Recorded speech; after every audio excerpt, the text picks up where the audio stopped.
Hello everyone, my name is Francis Arashad from Supply T3 City, which is situated in Andhra Pradesh. So आज हम exemplars के question करेंगे। तो chapter का नाम है relation and function, which is a chapter of class 12, sorry 11 of class I think chapter 2। सो इसके इसका ओवरव्यू देख लेते हैं सबसे पहले क्या क्या है इसमें।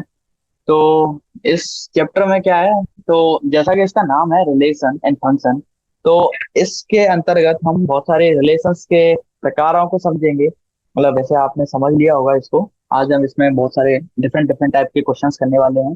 तो इसके क्वेश्चन रिलेशनशिप और फंक्शन से बनने वाले हैं। तो बहुत सारे रिलेशंस हैं हमारे पास कार्टेशियन प्रोडक्ट से रिलेटेड, हाँ, और डिफरेंट टाइप ऑफ फंक्शंस हैं। तो इनको ही हम अच्छे से रीड करेंगे। तो जैसे कि ये रिलेशन है ना, कुछ आइडेंटिटी फंक्शन है, ये पॉलीमोनोमियल फंक्शंस। तो ओके, तो इन्हीं पे बेस्ड क्वेश्चन हम आज अच्छे से करेंगे। ओके, तो सबसे पहले ये कार्टेशियन एक प्रोडक्ट्स ऑफ सेट है, तो इससे थोड़ा सा देख लेते हैं इसको क्या ओवरव्यू है क्या नहीं है। ठीक है, तो यहाँ से हम इसे स्टार्ट करेंगे। तो जैसा कि इसकी डेफिनेशन है, कार्टेशियन प्रोडक्ट होता क्या है। तो given two non empty set A और बी दे रखे होते हैं। The set of all ordered pair X Y, where X belongs to A and Y belongs to B, is called Cartesian product of A and B. Symbolically we write A cross B, जहां पर X comma Y और X belongs to A and Y belongs to B. यानी कि दो हमारे पास अगर set हैं ए और बी, जैसे कि ए सेट, ये ए सेट है हमारे पास, ये मजला ब्रैकेट होता है, ये है, ये बी है, बी ब्रैकेट में कुछ है हमारे पास। तो इसमें कुछ है, जब मान लीजिए इसमें छोटा वाला ही मान लेते हैं, छोटा वाला बी मान लेते हैं, इसमें एक्स मान लेते हैं, इसमें वाई मान लेते हैं। तो कार्टेशियन प्रोडक्ट होगा क्या, कार्टेशियन प्रोडक्ट होगा ए कॉमा एक्स। यानी कि एक एलिमेंट हम ए में से लेंगे, दूसरा एलिमेंट हम बी में से लेंगे, तो इसी के बहुत सारे पेयर बनाएंगे हम। जैसे कि ए एक्स ले लिया, तो ए एक्स लिया तो एक प्रोडक्ट हुआ। ए वाई लेंगे तो दूसरा प्रोडक्ट हो जाएगा। बी एक्स लेंगे तो तीसरा, बी वाई। तो इसी प्रकार हम इससे अलग अलग टाइप के प्रोडक्ट बनाएंगे। अब इसमें जो एग्जांपल दिया है देखो, A equal to 1 2 3, B equal to 4 5। तो 1 4 1 5, 2 4 2 5, 3 4 3 5। ओके, और अगर इसी को उल्टा कर दें तो ये हो जाएगा 4 1 4 2 4 3 5 1 5 2 और 5 3। ओके, तो इसके अंदर कुछ इसकी प्रॉपर्टीज हैं। Two ordered pair of equal are equal, two ordered pairs are equal if and only if the corresponding first element are equal to the second element are also equal, that is X Y equal to U V, if and only if X equal to U and Y equal to V. मतलब क्या कह रहा है कि जो set होगा, set के product होगा, वो कब इक्वल होंगे, दो। वो इक्वल, जैसा कि आपको भी पता है इक्वल कब होते हैं, जब उनके दोनों के दोनों एलिमेंट सेम हो। मतलब एक एलिमेंट सेम होने से कुछ नहीं होगा, दोनों के दोनों सेम होने चाहिए। और हाँ, उनका रोटेशन भी सेम होना चाहिए। जैसे कि कोई एक हमारे पास है, जैसे कि 3 5 मान लीजिए, तो 3 5 is not equal to 5 3। 3 5 equal to 3 5, अगर हमारे पास इस कहीं दो 3 5 हैं, दो एलिमेंट देखो, ये इसमें 3 5 है, इसमें 5 3 है, तो ये ऐसा नहीं है कि ये दोनों इक्वल है, ये नहीं है इक्वल। अगर कहीं मा- ऐसा होता कि बी वाले में भी 3 5 होता और ऊपर में भी 3 5 होता, तो हम कह सकते थे इक्वल है। ओके, तो इस प्रकार आप समझ सकते हैं। तो second, if N A equal to P है and N B equal to Q है, then N of A cross B equal to P cross B होगा। मतलब अगर ए से कुछ चीजें प्राप्त की जा रही हैं, और ए से पी चीजें प्राप्त की जा रही हैं, और बी से क्यू चीजें प्राप्त की जा रही हैं, तो ए क्रॉस बी मतलब उन दोनों के कार्टेशियन प्रोडक्ट से कितनी चीजें प्राप्त होंगी, उन दोनों के कार्टेशियन प्रोडक्ट से जाहिर सी बात है पी क्रॉस क्यू ही प्राप्त होगा हमारे पास। ओके, इसका आप एग्जांपल लेके भी सीधा समझ सकते हो। मतलब कोई सा एग्जांपल ले लो, जैसे कि फर्स्ट वाला एग्जांपल ले लो। ओके, तो थर्ड पॉइंट है इसका ए क्रॉस ए, तो तीनों को क्रॉस कर दिया तो तीन आ जाएंगे इसमें एलिमेंट, तो यहाँ पे ये ट्रिपलेट हो जाएगा। ओके, तो देखो जितने ज्यादा कार्टेशियन प्रोडक्ट करेगा, जितने ज्यादा सेट के बीच में उतने ज्यादा एलिमेंट होंगे। ओके, अगर यहाँ पे चार होते तो चार चार का एक सेट होता अलग अलग ए बी सी डी उसके बहुत सारे बनाने चाहते। ओके, ये कार्टेशियन प्रोडक्ट हुआ। अब आते हैं रिलेशंस। तो व्हाट आर द रिलेशंस? तो रिलेशंस जैसा कि आपको पता है क्योंकि आप रिलेशन एंड फंक्शन वाला चैप्टर पढ़ चुके हो, बट मैं इसको ब्रीफ कर रहा हूँ वापस से। तो relation R from a non empty set A to be a non-empty set B is the subset of Cartesian product set A B. The subset is derived by describing a relationship between the first element and the second element of ordered pair in A cross B. The set of all elements in relation R is called the domain of the relation R, and the set of all second element called image is called the range of R. Okay, तो एक relation होती है, relation में एक range होता है, एक उसकी मतलब डोमेन होती है। For example the R is, तो आर एक रिलेशन है हमारे पास। तो R equal to one two लिखा, -2 3 1/2 और 3 इज अ रिलेशन। तो ये एक रिलेशन है, और किस आधार पर ये रिलेशन है वो हम आगे देखेंगे। तो is a relation domain of, तो इसकी डोमेन हमारे पास दी गई है, दो अलग अलग डोमेन है, 1 -2 1 3 और आर इक्वल टू 2 3। तो हमें दोनों को समेटा है। दोनों को कैसे समेटा है कि पहले वाले में 1 2 ले लिया, 1 और 2 लिया, सेकंड वाले में -2 और 3 लिया, थर्ड वाले में 1/2 और 3 लिया। ओके, तो रिलेशन में be represented either by roster from और by the set builder form. Okay, तो दो इसकी विजुअलाइजेशन की टेक्निक होती है, रोस्टर फॉर्म और बिल्डर फॉर्म। ओके, अब आते हैं नई नई चीज हमारे पास फंक्शंस पे। तो फंक्शंस में क्या क्या चीजें होती हैं? तो एक तो होती है इसकी डोमेन, एक होती है रेंज, कोडोमेन।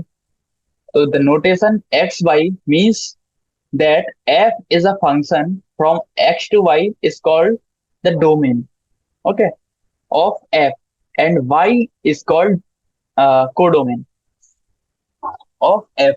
ओके, तो given an element x belongs to x, there is a unique element y in, okay, तो क्या था? हाँ, so x belongs to x, there is a unique element y in y, there is a related to x। तो मैं वैसे बिना फायदा के बता रहा हूँ क्योंकि ये जो चीजें होती हैं वो वैसे समझ में आती नहीं है, इनको प्रैक्टिकली यूज करके ही समझा जाता है, तो हम इसको स्किप कर रहे हैं। इसको हम क्वेश्चंस के माध्यम से समझेंगे। ओके, तो देखो, some specific type of functions, identity function. तो एक तो है आइडेंटिटी फंक्शन। आइडेंटिटी फंक्शन क्या होता है ये हम ये समझेंगे।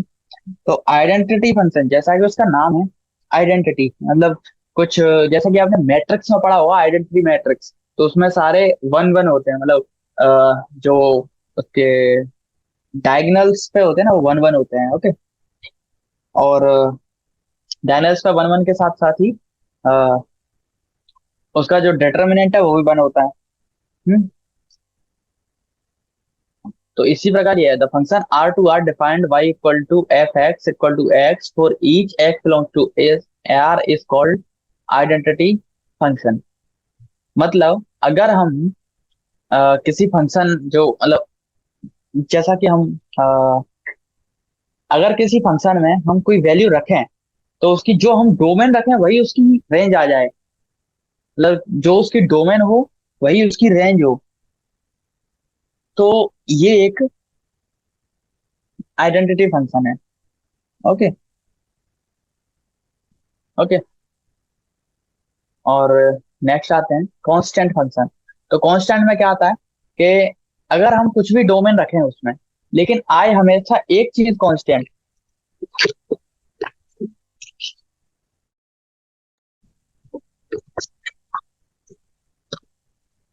सॉरी गाइस, सम डिस्टरबेंस। तो कांस्टेंट फंक्शन, कांस्टेंट फंक्शन क्या होता है कि जिसमें ऐसे उसकी कुछ भी डोमेन दें, लेकिन वो हमेशा आए कांस्टेंट। तो इसका एक एग्जांपल दे लेते हैं, हम आपको दे देते हैं। एक इसका एग्जांपल क्या हो सकता है? इसका एग्जांपल होगा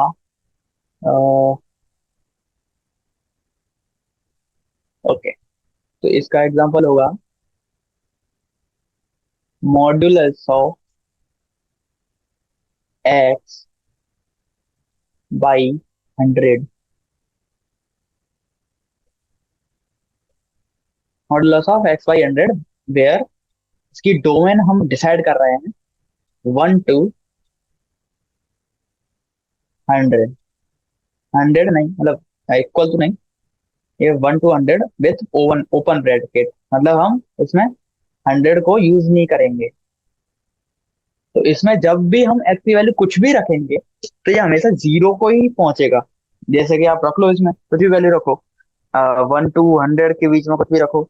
जैसे 99 रखते हैं, चलो तो 99 रखेंगे, 99/100, तो इसका मॉडुलस निकालेंगे हम, मॉडुलस आएगा जीरो। और क्यों? क्योंकि ये 1 से छोटा है। ओके, तो ये कांस्टेंट फंक्शन हो गया। और जो आइडेंटिटी फंक्शन है उसका तो डायरेक्ट आंसर होता है, मतलब एक्स कुछ भी रखेंगे वही आएगा। अब आता है पॉलिनोमियल। तो पॉलिनोमियल तो आपको पता ही होगा, बहुत सारी डिग्रीज, बहुत सारे, एक बड़ी सी इक्वेशन, ये पॉलिनोमियल। एक होती है relational, relation function, rational, sorry rational function होती है। रेशनल फंक्शन में क्या होता है, एक नॉमिनेटर में होता है एक फंक्शन, एक होता है डिनोमिनेटर में फंक्शन। ओके, तो F X by G X इसी प्रकार का होता है। तो इसका एक एग्जांपल भी इन्होंने दे रखा है, F R belongs to -2 to R, तो माइनस, मतलब -2 रखेंगे इसमें। ओके, -2 रखेंगे, ये फंक्शन है F X to X plus one upon X -2।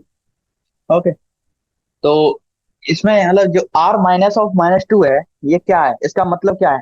इसका मतलब है कि हम डोमेन में क्या रख सकते हैं, कुछ भी सिवाय -2 के। ये माइनस है ना, तो कुछ भी, और होल होल नंबर तुम्हारे पास है, पूरा रियल नंबर तुम्हारे पास है एक, उसमें से कुछ भी रखो बस -2 के, क्योंकि -2 अगर यहाँ पे रखेंगे तो ये -2 + 2 आ जाएगा, यानी कि ये हो जाएगा जीरो।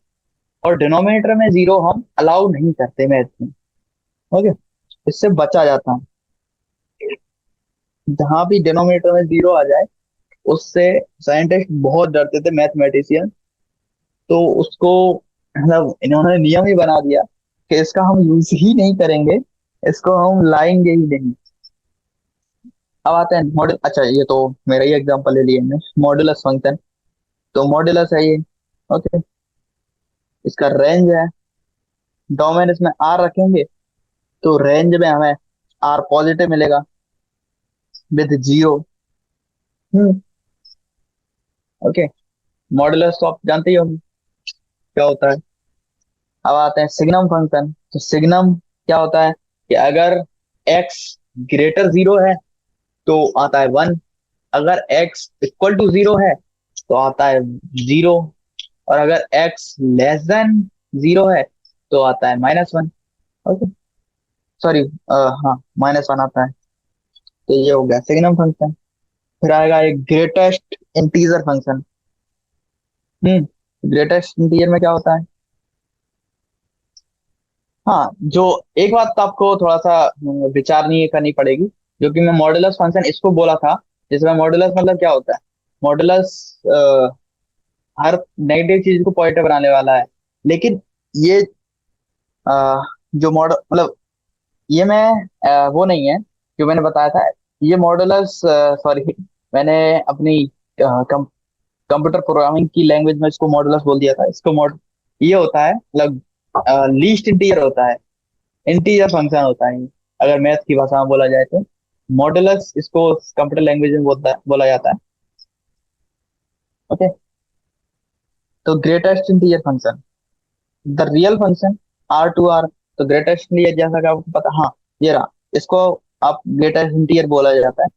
ये रहा ग्रेटेस्ट इंटीजर, ग्रेटेस्ट इंटीजर बोला जाता है।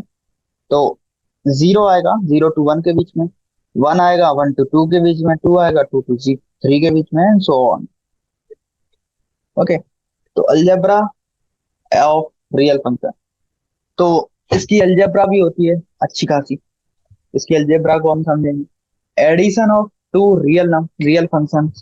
तो एडिशन देखते हैं, let F X belongs to R and G X belongs to R. दो फंक्शन है हमारे पास, एक है एफ एक है जी, दोनों की मतलब दोनों की डोमेन आर है, रियल नंबर।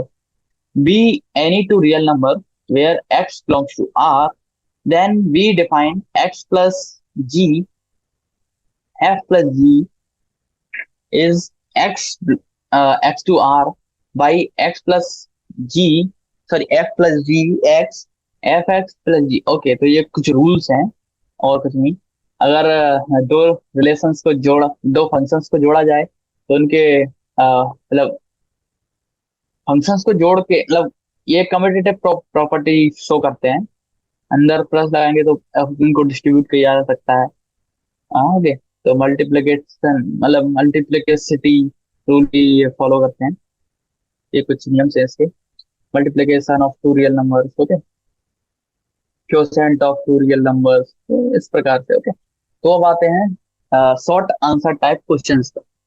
तो एग्जांपल पहला लिया है इन्होंने, तो let A equal to 1 2 3 4 and B equal to 5 7 9। तो डिटरमाइन करना है A क्रॉस बी। तो मेरे हिसाब से आपने मेरे से पहले इसको कर भी लिया होगा अब तक, तो क्योंकि मेरे पास आज पैड नहीं है, मैं अपने माउस से ही इसको ऑपरेट कर रहा हूँ। तो वो क्षमा करना अगर थोड़ा सा गलत लिख दिया जाए। देखो अच्छा सा राइटिंग नहीं आ रहा मेरे, कोई नहीं। 15 17 19। ओके, इसको मैं आपको अगर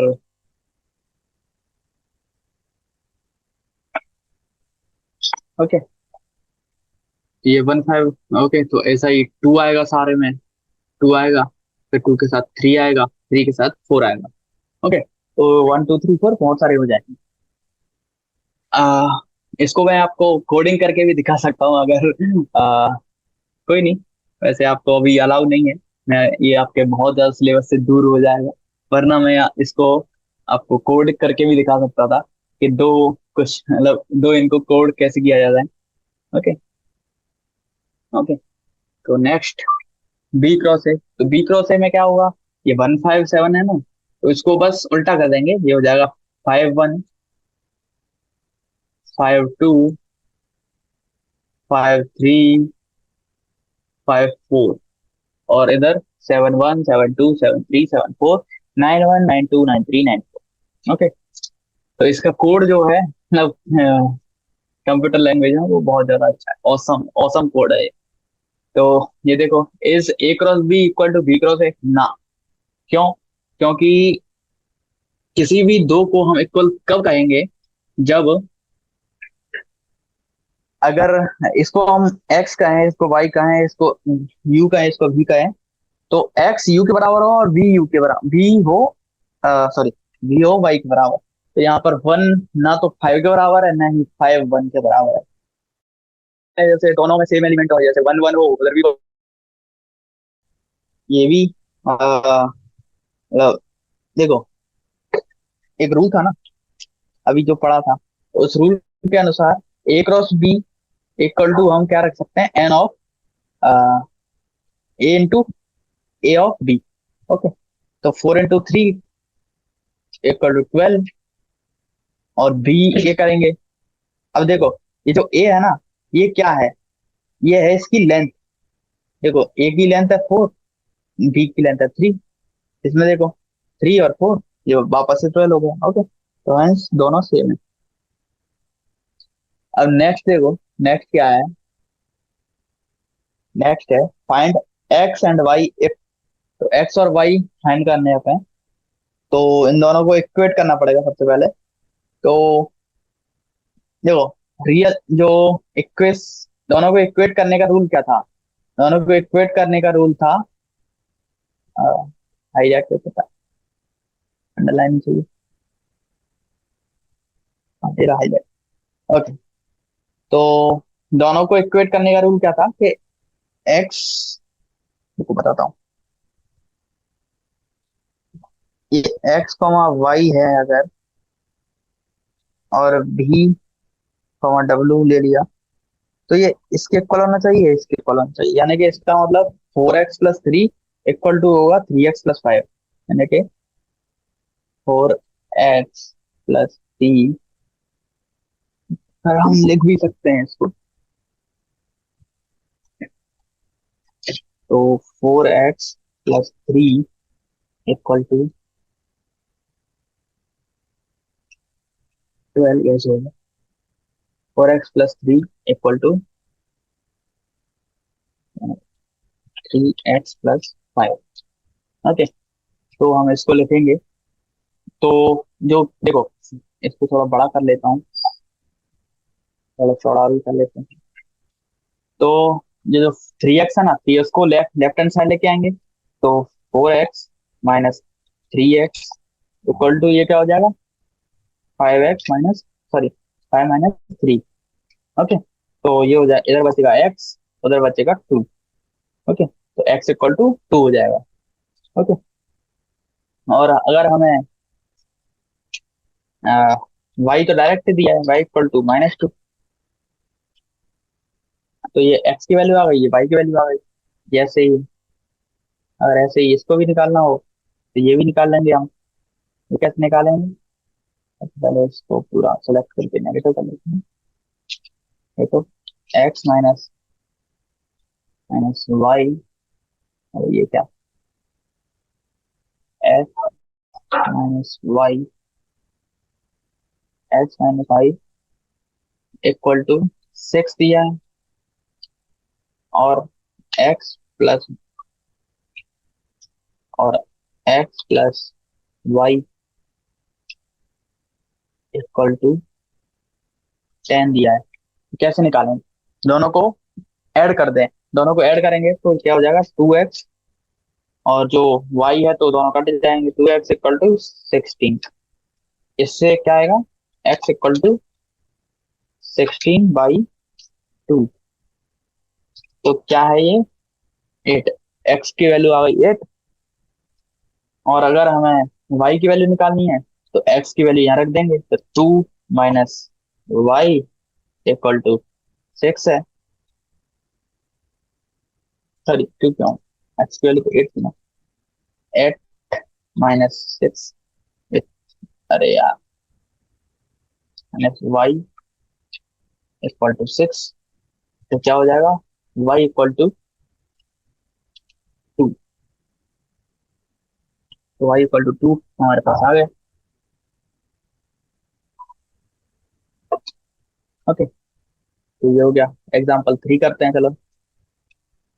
एग्जाम्पल 3 है, एग्जाम्पल 3 तो कुछ भी नहीं है। तो ए दिया है, ए सेट है, एक बी सेट है।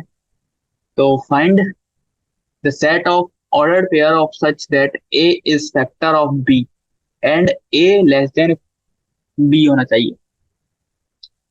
ओके, तो इसमें से बहुत सारे बनेंगे, बहुत सारे, कौन कौन से बनेंगे मैं लिख देता हूँ। तो एक तो, मतलब इसके बिना लिख देते हैं। देखो, एक तो होगा 2,4, 2,4,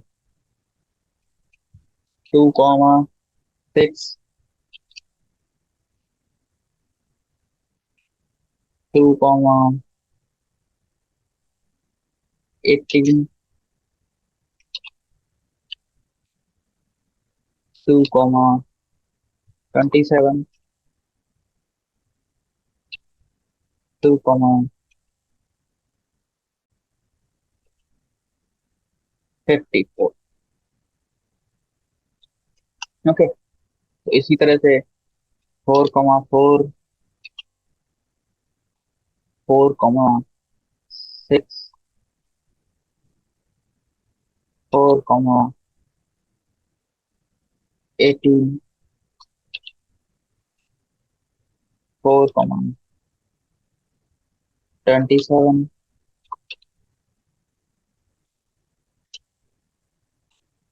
4,54। ओके, इसी प्रकार अगले भी होंगे 6,9, 6,8। ओके, तो इसको मैं कॉपी करके, तो हर जगह यहाँ पर 4 की वैल्यू चेंज करते जाएंगे। तो यहाँ पे 6 कर देंगे।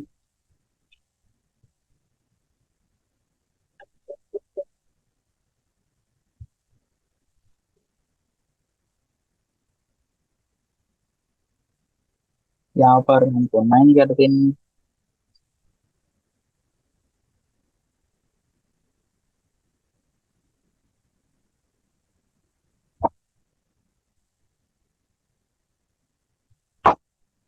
तो ये हो गया ना। तो इसको करूंगा इलाज कर देते हैं। गड़बड़ क्या है? बिल्कुल। हाँ, अब ठीक है। तो सबसे पहला रूल तो क्या है, यहाँ इसमें बी बड़ा होना चाहिए। तो बी जिस जिसमें बड़ा नहीं है उनको डिलीट कर देते हैं अपन। एक तो ये इसमें बड़ा नहीं है, ये डिलीट। एक इन दोनों में बड़ा नहीं है, ये दोनों डिलीट। एक इन दोनों में भी बड़ा नहीं है, तो ये सबसे पहले ये चीज, सारी चीजें डिलीट। ओके, तो नेक्स्ट चीज क्या है कि A is factor of B. A factor भी होना चाहिए। 2 4 का फैक्टर है, 2 6 का फैक्टर, 2 तो सारे, बस 2 7 का फैक्टर नहीं है, 2 27 का नहीं है। 27 वाला पेयर यहाँ से हटा दिया जाएगा। 4 6 का नहीं है, 4 18 का भी नहीं है, 4 24 का भी नहीं है, और 4 54 का भी नहीं है, तो सारा को हटा दिया जाएगा। 6 18 का है, 6 27 का है, नहीं है, 6 27 वाला हटा देंगे। 6 54 का है, हाँ 54 का है। 9 18 का है, 9 27 का है, 9 54 का भी है। तो ये सारे जितने भी है ना, ये हमारा आंसर होगा। ओके, तो अगला question, find the domain and the range of the function. तो डोमेन और रेंज इसकी निकालनी पड़ेगी। तो इसकी डोमेन और रेंज निकालते हैं। एक्स प्लस 6/x, ये हमारे पास फंक्शन है, तो इसकी हमें डोमेन निकालनी पड़ेगी। डोमेन निकालते हैं सबसे पहले। तो एक एक्स हमारा 0 नहीं होगा।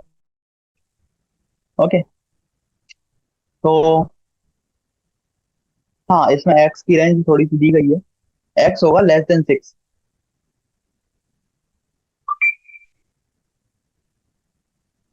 तो <6 को ये रख ही रहे हैं खुद लोग, तो <6 में भी इसमें थोड़ा सा और करना पड़ेगा।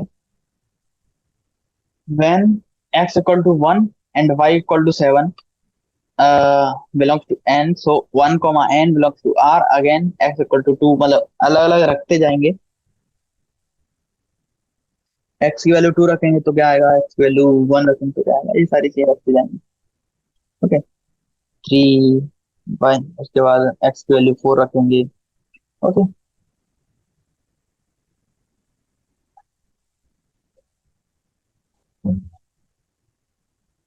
तो इसी प्रकार हम इसको बनाएंगे।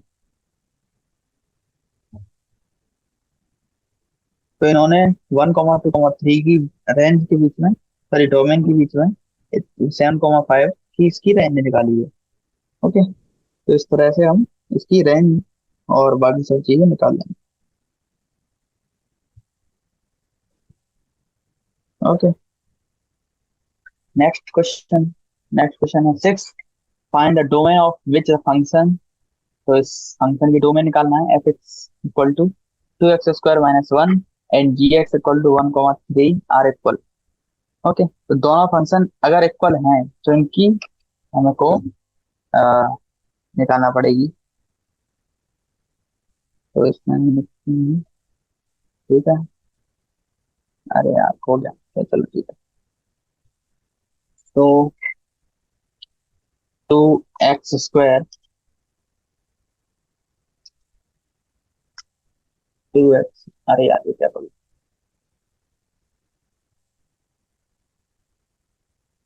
2x² -1 equal to 1 - 3x। तो ये फंक्शन है अपना। तो इसको दोनों को इक्वेट करने की कह रहा है। तो इक्वेट करेंगे तो ये एक मतलब इक्वेट करने पर क्या होगा, ये एक इक्वेशन बनाएगा, क्वाड्रेटिक इक्वेशन। ओके। तो क्वाड्रेटिक इक्वेशन इसकी क्या चाहिए, माइनस मैंने एक्स्ट्रा लगा दिया है इसके लिए, सॉरी। तो इसकी इक्वेशन बनाई, क्वाड्रेटिक इक्वेशन बनाई, उसके बाद इसके रूट आ जाएंगे। जो रूट होंगे एक्स की वैल्यू, वही इसकी रेंज, मतलब वही इसकी डोमेन होगी। ओके। एक्स की value, find the domain of each function. तो इनकी डोमेन निकालना पड़ेगा। इस डोमेन निकालने के लिए क्या करना पड़ेगा, सबसे पहले नीचे वाले फंक्शन के रूट बनाने पड़े। क्यों, और उन रूट का क्या करेंगे, तो जैसे देखो नीचे वाले फंक्शन को हमें जीरो नहीं होने देना है बस। ओके। जहां भी नीचे वाला फंक्शन जीरो होता है उसको ऊपर वाले की रेंज से हटा देना। ऊपर वाला तो एक्स है, एक्स की रेंज तो टोटल नेचुरल नंबर होती है, मतलब आर माइनस इसके रूट्स। यहाँ पे इसमें आंसर दिया है, इसके 1 और 2 रूट्स है ना, तो आर -1 और -2 इसके रूट्स होगा। एक है F x mod x plus x. तो इसमें क्या है, इसकी रेंज क्या आएगी, इसकी रेंज आएगी पूरी, डोमेन है H equal to R and okay. तो ये पूरी की पूरी रेंज है इसकी। Find the range of the function, इसके रेंज निकालनी पड़ेगी। तो रेंज में इसकी डोमेन हम फोर नहीं रख सकते, फोर के अलावा कुछ भी रखो। ओके। फोर रख नहीं सकते, एक्स ग्रेटर फोर रखेंगे हम।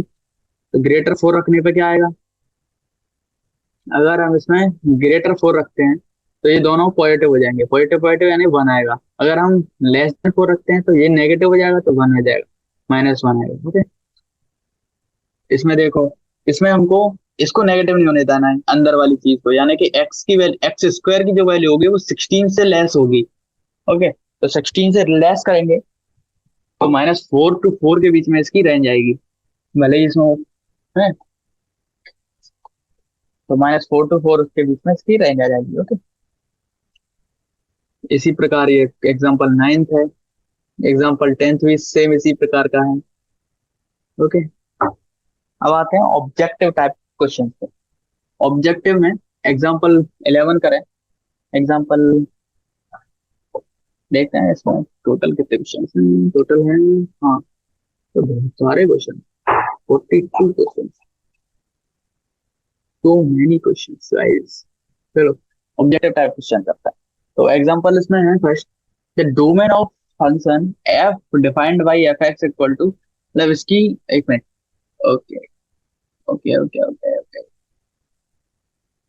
Short type. ओके। दो the domain of function F defined by X F X. तो इसकी डोमेन हमें निकालनी पड़ेगी। तो डोमेन क्या है इसकी, एफ ऑफ, मतलब F x of 1/√x - mod x। तो इसकी डोमेन क्या आएगी, तो देखो मॉड एक्स जो है, मतलब एक बात क्या है, एक बात है कि हमको इसको मतलब ओवरऑल नेगेटिव नहीं होने देना है। तो ओवरऑल नेगेटिव मतलब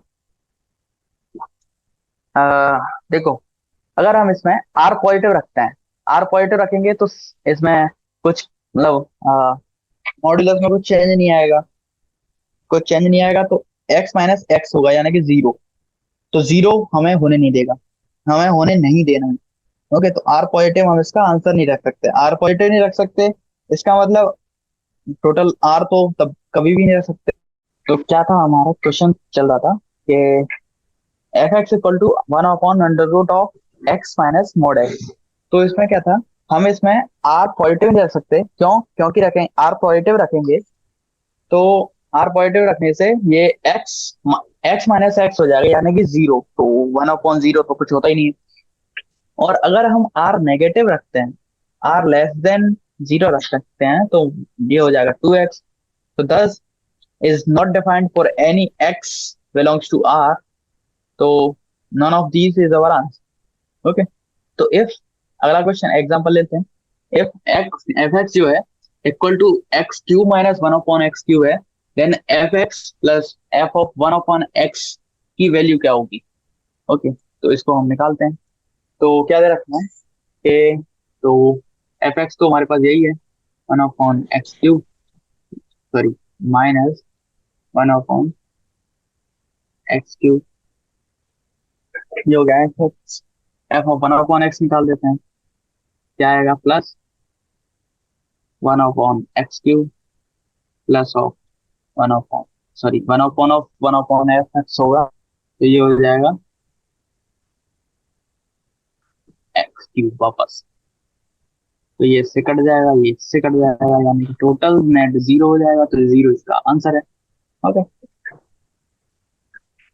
example 13, let A and B be any set such that N B equal to and A equal to Q, then the total number of function A B is equal to कितना होगा?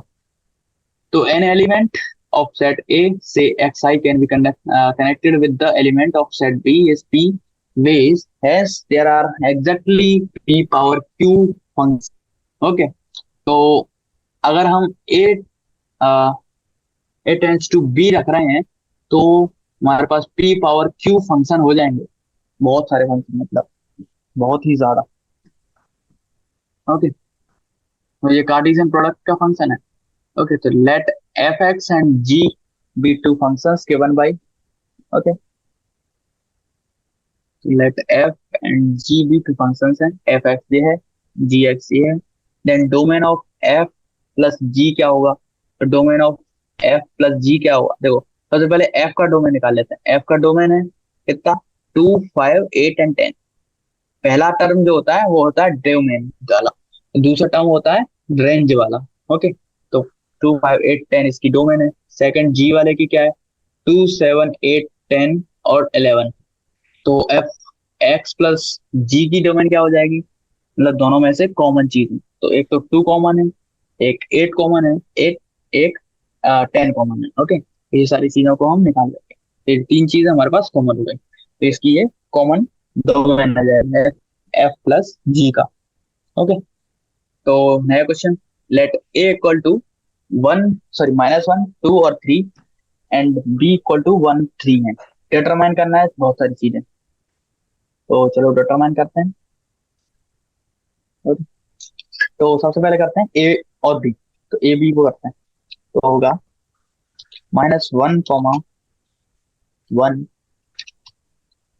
-1, 3, तो ये हो जाएगा पहला set. दूसरा set क्या है? 2, 1, 2, 3। तीसरा सेट क्या आएगा? 3, 1, 3, 3। तो ये तीन सेट आ गए हमारे पास, तो ये है ए क्रॉस बी वाले। अब आते हैं बी क्रॉस ए वाले पे। बी क्रॉस ए पे क्या आएगा? 1, -1, सॉरी, 1, -1, 1, 2, 1, 3। ये एक सेट हुआ। दूसरा सेट हुआ 3, -1, Recording in progress. 3,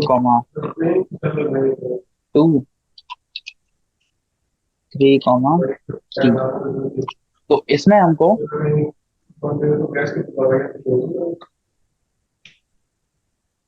हमको केवल दो ही सेट मिले।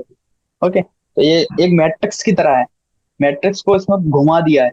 ये ऐसा था, इसके ट्रांसवर्स ले लिया है, तो ये इधर आ गया। ओके, लेकिन दोनों सेम नहीं हुए।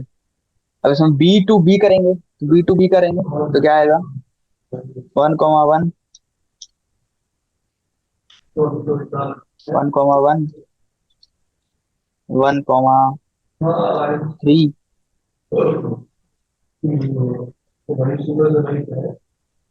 और फिर से 3,1 और 3,3। तो ये हो जाएगा 1/1 से, अरे b, की तो इसी प्रकार से हम a, को भी निकाल लेंगे। ओके,